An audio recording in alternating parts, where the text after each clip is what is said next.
Hello students, DRM study पे आपका स्वागत है।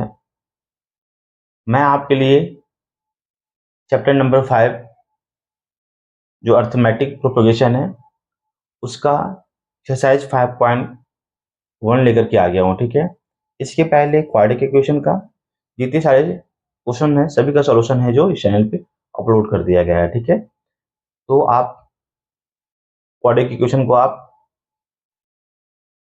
प्रैक्टिस कर सकते हैं। ठीक है, आज हम लोग देखने वाले हैं एपी। ओके, एक्सरसाइज है आपका 5.1, एक्सरसाइज है 5.1। ठीक है, यहाँ पे क्वेश्चन नंबर फर्स्ट में है ऐसे इसका इंस्ट्रक्शन देख लीजिएगा क्या। In which of this the following situation does the list of number involves make an arithmetic propagation and why. ठीक है, ये आपका हेडिंग है। ठीक है, इसका जो क्वेश्चन है कह रहा है कि the taxi fare after each kilometre when the fair when the fare is 15 rupees for the first kilometer and 8 rupees for each addition kilometer। जैसे मान लिया जाए कि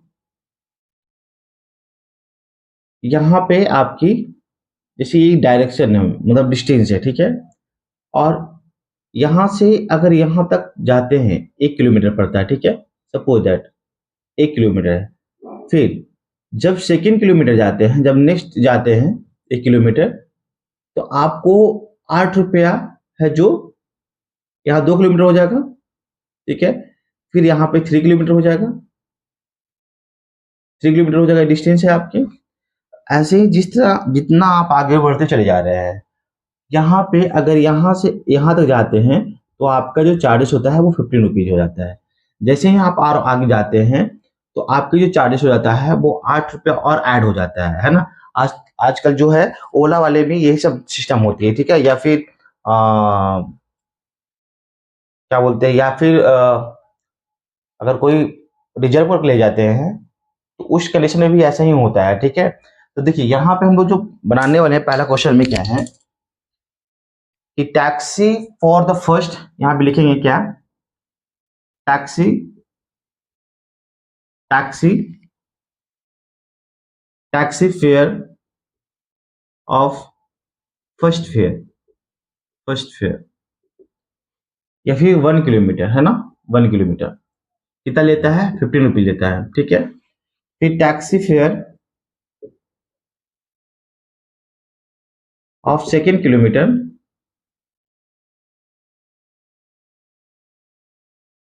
taxi fare of first kilometre और फॉर यहाँ पे हो जाएगा है ना, फॉर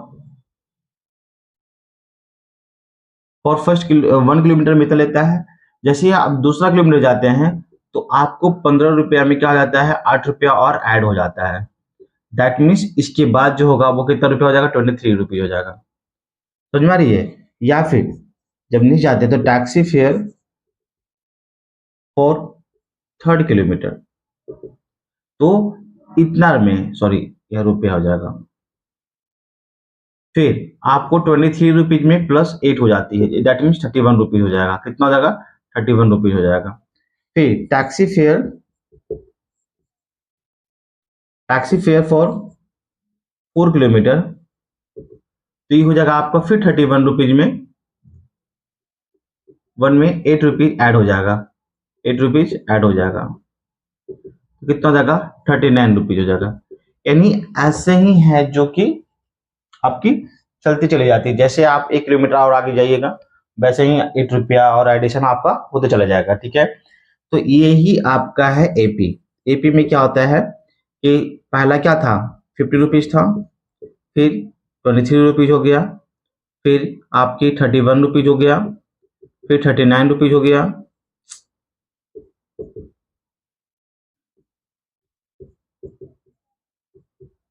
₹39 हो गया। ठीक है, इसी तरीके से जो है आपका चलते चले जाता है ना। तो यही होती है आपकी एपी का पैटर्न। एपी का पैटर्न मैंने बताया था कि कोई एक पैटर्न क्या हो रही है, फॉलो कर रही है। दैट मींस ये स्टार्ट हो रही है 15 से, फिर इसके बीच में गैपिंग कितना है, डिफरेंस कितना है, 8 की है ना। फिर इसके डिफरेंस भी 8 की, फिर इसके भी डिफरेंस है 8 की। फिर सेकेंड क्वेश्चन है आपके, कर रहा है क्या कि the amount of air present in cylinder when a vacuum pump remove 1/4 of the air remaining in the cylinder of the tank. ठीक है, तो इसमें भी क्या कीजिएगा कि जैसे यहाँ रिमूव कितना कर रहा है वैक्यूम पंप, तो आपकी 1/4 कर रहा है ना। यहाँ पे लिखिएगा क्या, यहाँ पे लिखिएगा the vacuum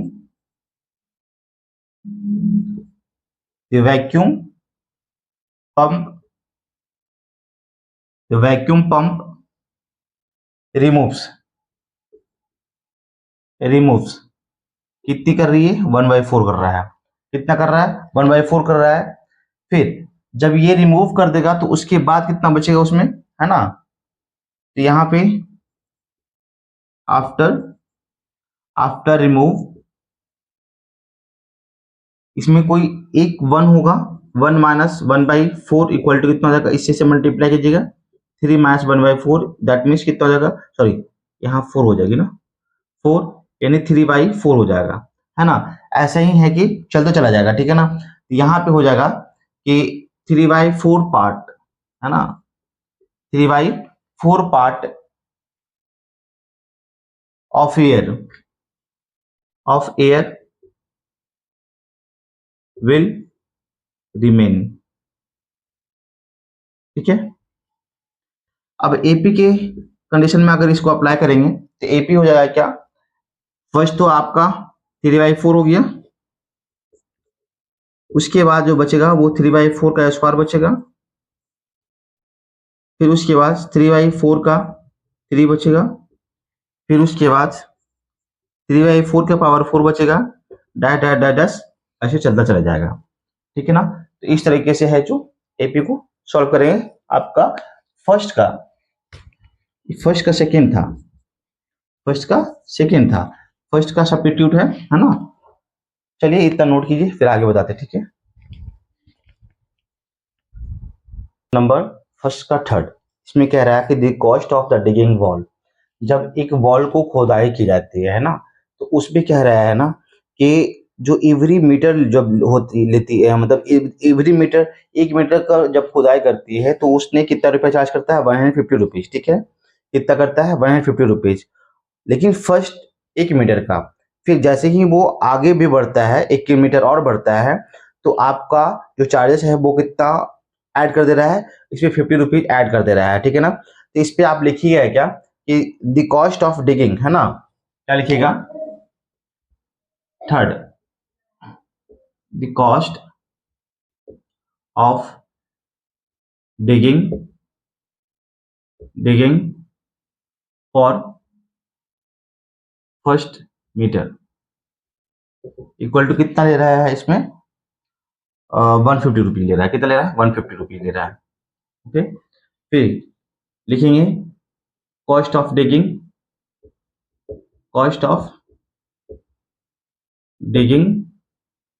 for second meter, तो कितना हो रहा है, चार्ज हो रही है, ऐड कर रहा है, वो 150 रुपीज ऐड कर दे रहा है, 50 रुपीज ऐड कर दे रहा है, तो कितना हो जाएगा, 200 रुपीज हो जाएगा। कितना हो जाएगा, 200 रुपीज हो जाएगा। ठीक है, वैसे ही cost of digging for third kilometre, 3 kilometre करेगा, सॉरी 3 मीटर करेगा तो कितना चार्ज लेगा, तो फिर इसमें 200 रुपीज में 50 रुपीज को क्या कीजिएगा, ऐड कर दीजिएगा, तो कितना हो जाएगा आपका, 250 रुपीज हो जाएगा। यहाँ पे लिख देते हैं, ठीक है, 250 रुपीज हो जाएगा। ठीक है, यानी ऐसे ही आपको है जो बढ़ता चला जाएगा। जैसे ही नेक्स्ट यानी cost of digging for 4 meter, तो 4 मीटर की खुदाई करेगा तो कितना लेगा, तो 200 रुपीज, 250 में प्लस 50 कर दीजिएगा, तो कितना हो जाएगा, 300 रुपीज हो जाएगा। कितना हो जाएगा, 300 रुपीज होगा। दैट मीन्स क्लियरली जो एपी होगा वो एपी हो जाएगा आपका, फर्स्ट कितना हो जाएगा, ₹150, फिर 200, फिर 250, फिर 300 dot dot dot dot dot, है ना। ये जितना आगे वो बढ़ता चला जाएगा, जितना मीटर आगे खुदाई करता चला जाएगा, वैसे ही आपको 50 रुपीज का इंक्रीजमेंट होता चला जाएगा, ठीक है ना। चलिए इतना नोट कीजिए। अमाउंट है the amount of money in account every years when 10,000 rupees deposit eight compound interest eight 8% per annum. देखिए कह रहा है ना कि जो यहाँ प्रिंसिपल था, है ना, वो प्रिंसिपल जो था, वो प्रिंसिपल है वो 10,000 रुपीज है। 10,000 रुपीज वो डिपॉजिट कर रहा है, ठीक है ना। रेट ऑफ जो इंटरेस्ट है वो 8% है। रेट ऑफ इंटरेस्ट कितना है? 8% है। वैसे ही कहते चला जा रहा है कि जब वो कंटिन्यूअस होते चला जाएगा तो उसकी अमाउंट है वो किस तरीके से वो रिटर्न होगा, है ना। तो यहाँ पे देखिए अमाउंट का फॉर्मूला आप जानते होंगे, कंपाउंड इंटरेस्ट में पढ़ा होगा। तो P1R upon 100 to the power n, that means n क्या होती है? टाइम। तो अगर इसके एपी निकालिएगा आप तो कितना होगा? यानी 10,000 bracket 1 plus 8 upon 100 first year में ये हो जाएगा। फिर सेकेंड ईयर में क्या हो जाएगा? सेकेंड ईयर में क्या हो जाएगा आपका? इसी तरीके से क्या होगा? बढ़ता चला जाएगा, ठीक है ना। यानी फिर क्या हो जाएगा कि फिर 10,000 पे क्या होगा? 10,000 पे क्या हो जाएगा? फिर इसकी 1 plus 8 upon 100 to the power 2 हो जाएगा। फिर आपकी 10,000 1 plus 8 upon 100 to the power 3, यही सीक्वेंस में चलता चला जाएगा, ठीक है ना। ये थर्ड फोर्थ था, है ना। ये सेकेंड का, फर्स्ट का क्या था? फोर्थ था, ठीक है। तो इसी तरीके से है जो कि चीजें चलता चला जाएगा, ठीक है, एपी के सीक्वेंस में। अगर हम लोग अब आते हैं क्वेश्चन नंबर सेकेंड में, कह रहा है right first 4 term, right the first 4 term. इसमें 4 टर्म आपको फाइंड आउट करना है, ठीक है। जिसमें आपको क्वेश्चन नंबर, यानी इसमें क्या कर रहा है, जिसमें गिवन किया हुआ है, इस सेकेंड का है, ठीक है। सेकेंड का ए है, इसमें जो गिवन किया हुआ है, ए नहीं फर्स्ट है ना, फर्स्ट है। ए का वैल्यू जो दिया हुआ है, ए का वैल्यू कितना दिया हुआ है? ए का वैल्यू दिया हुआ है आपका 10 और डी का भी वैल्यू दिया हुआ है 10। आपको 4 निकालना है एपी के वैल्यू। तो देखिए अगर मान लिया जाए कि A1 निकालना है आपको, तो ए तो दिया हुआ है 10, ठीक है। अगर A2 निकालना है तो क्या करेंगे कि फर्स्ट टर्म में ए प्लस डी को प्लस कर देंगे, तो क्या हो जाएगा आपका? एक दिया हुआ है 10, 10 प्लस 10 इक्वल टू कितना हो जाएगा? 20। अगर आपको A3 निकालना है ना, तो क्या करना है? A2 में डी को डिफरेंस को ऐड कर दीजिएगा। तो A2 कितना निकल के आया है? 20, 20 प्लस 10 इक्वल टू कितना हो जाएगा? 30 हो जाएगा। फिर अगर A4 निकालना है आपको तो क्या कीजिएगा? A3 प्लस डी कीजिएगा। तो A3 कितना है? 30 है। 30 प्लस 10 इक्वल टू कितना हो जाएगा? 40 हो जाएगा। तो यहाँ से निकल के आ गया 1 2 3 4, जो कि एपी निकाल लिखा जाएगा, एपी लिखा जाएगा तो कितना होगा? यानी आपका 10 20 30 और 40, ठीक है। अब इसी तरीके से क्या है क्वेश्चन नंबर 2 का सेकेंड, इसमें ए दिया हुआ है आपका 2, डी दिया हुआ है आपका, डी दिया हुआ है 10। तो आपको ए निकालना होगा। तो A1 तो आ गया 2, जब A2 निकालिएगा A1 प्लस डी कीजिएगा, तो A1 कितना है? 2 है और डी कितना है? 10 है, दैट मीन्स 12 हो जाएगा। अगर A3 कितना है? जब A2 प्लस डी करते हैं तो A2 कितना है? 12 प्लस 2 इक्वल टू कितना होगा? 14 हो जाएगा। A4 A3 plus D equal to कितना हो जाएगा? 14 प्लस 2 इक्वल टू कितना हो जाएगा? 16 हो जाएगा। समझ में आ रहा है? सॉरी, डिफरेंस 10 है यहाँ पे ना, 10 लेने की डिफरेंस, यहाँ भी 10 डिफरेंस है। दैट मीन्स यहाँ पे 22 हो जाएगा और यहाँ पे 22 में प्लस 10 करेंगे तो 32 हो जाएगा। दैट मीन्स एपी किस जो बनेगा इसका 2 12 22 और 32 बनेगा। अगर अब थर्ड की बात करें तो इसमें क्या गिवन किया हुआ है? ए इक्वल टू कितना दिया हुआ है? तो ए है 4 और डी है आपका -3, ठीक है।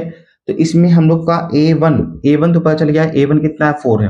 जब ए टू निकालेंगे तो ए प्लस डी, है ना, ए प्लस डी, ए वन प्लस डी, ए वन कितना होगा आपका 4 हो गया, ए वन कितना हो गया 4 हो गया, 4 प्लस माइनस 3, दैट मीन्स कितना हो जाएगा 4 plus minus minus 3 equal to कितना आएगा 1 हो जाएगा।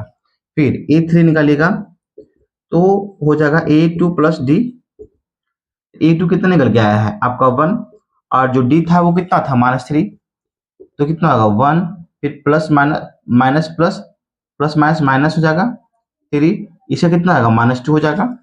फिर ए फोर होगा वो कितना होगा, तो A three plus D, that means यहाँ पे कितना होगा -2, और डिफरेंस डी कितना वैल्यू है 3 है, फिर कितना होगा -2 फिर plus minus minus 3 equal to कितना होगा -5, -3 और -2 -5 हो जाएगा। दैट मीन्स एपी का जो केस आएगा वो कितना आएगा, वो 4 होगा, 1 होगा, -2 होगा और -5 होगा, ठीक है ना। तो इसी तरीके से है जो कि आपका क्वेश्चन नंबर सेकेंड का थर्ड कंप्लीट हो चुका है। अब आते हैं हम लोग क्वेश्चन नंबर सेकेंड का फोर्थ पे।